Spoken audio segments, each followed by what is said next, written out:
गांव के एक कोने में टूटी फूटी झोपड़ी के अंदर अंजलि अपने 6 साल के बेटे रोहन के साथ रहती थी। उसका पति कुछ महीनों पहले एक गंभीर बीमारी से दुनिया छोड़ गया था। पेट में पल रहा एक और बच्चा और ऊपर से बेबसी की यह हालत। अंजलि हर रात भगवान से पूछती, अब मेरा रोहन क्या खाएगा? आने वाला बच्चा कैसे जिएगा? रोहन अपनी छोटी छोटी हथेलियों में उम्मीद लिए रोज सुबह निकल जाता। कभी मंदिर के बाहर भीख मांगता, कभी किसी दुकान के सामने जूते पोंछता। उसे नहीं पता था कि दुनिया इतनी बेरहम हो सकती है, लेकिन उसे सिर्फ अपनी मां की भूखी आंखें दिखती थीं। जब कभी वह 2 रोटी लेकर आता तो खुद भूखा रहकर मां को खिलाने की जिद करता।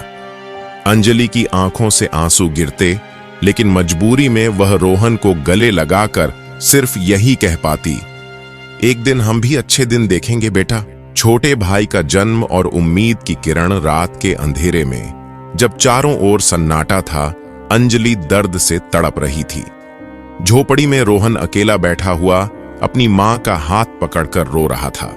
उसने गांव की बूढ़ी दाई को बुलाया। कुछ घंटों बाद एक नन्ही सी जान ने इस दुनिया में कदम रखा। अंजलि का दूसरा बेटा आरव। रात भर रोहन अपने छोटे भाई को गोद में लेकर बैठा रहा। उसे समझ नहीं आ रहा था कि वह खुश हो या डरे, क्योंकि अब उसके पास एक और जिम्मेदारी थी। अगले दिन जब वह गांव के एक खेत में काम करने पहुंचा तो मालिक ने दुत्कारते हुए कहा, बच्चे, ये खेत तुम्हारे खेलने की जगह नहीं है, जाओ यहां से। रोहन ने हाथ जोड़ते हुए कहा, साहब, मेरी मां बीमार है, मेरा छोटा भाई अभी पैदा हुआ है, कुछ भी काम दे दो, बस थोड़े पैसे दे दो।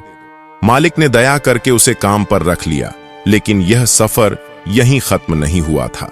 मेहनत और शहर की ओर बढ़ते कदम, समय बीतता गया और दोनों भाई बड़े होने लगे।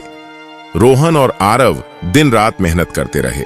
रोहन मजदूरी करता, आरव छोटे छोटे काम करता। दोनों के सपनों की ऊंचाई उनकी गरीबी से कहीं ज्यादा थी। एक दिन रोहन ने आरव से कहा, भाई, अगर हम इस गांव में रहेंगे तो कभी आगे नहीं बढ़ पाएंगे, हमें शहर जाना होगा। मां ने पहले मना किया, लेकिन फिर अपने बेटे की आंखों में उम्मीद देखकर कहा, जाओ, लेकिन कभी किसी का बुरा मत करना। दोनों भाई शहर आ गए। उनके पास सिर्फ फटे पुराने कपड़े और मां की दी हुई एक गठरी थी। शहर की चकाचौंध भरी गलियों में दोनों ने काम की तलाश की। रोहन को एक होटल में बर्तन धोने का काम मिला और आरव ने चाय बेचने में मदद करनी शुरू की। कई बार लोग उन्हें दुत्कारते, कई बार भूखे सोना पड़ता, लेकिन उन्होंने हार नहीं मानी। कुछ साल बाद दोनों ने अपनी छोटी सी चाय की दुकान खोली। उन्होंने इसका नाम रखा भाई भाई टी स्टॉल। धीरे धीरे उनकी मेहनत रंग लाने लगी। दुकान चल निकली और फिर एक दिन उन्होंने एक छोटी सी कैफे खोल ली। वक्त बीतता गया और उनकी छोटी सी दुकान एक बड़ी कंपनी में बदल गई। अब वे करोड़पति बन चुके थे। उनकी अपनी खुद की चाय कंपनी थी जो देश भर में मशहूर हो गई थी। एक दिन दोनों भाइयों ने मां को एक बड़ी इमारत के सामने लाकर कहा, मां, ये तुम्हारा नया घर है, अब तुम्हें कभी उस झोपड़ी में नहीं जाना पड़ेगा। अंजलि की आंखों में आंसू थे। उसने कांपते हाथों से अपने बेटों के सिर पर हाथ रखा और बोली, मुझे इस घर की जरूरत नहीं, मेरे लिए मेरी सबसे बड़ी दौलत तुम दोनों हो।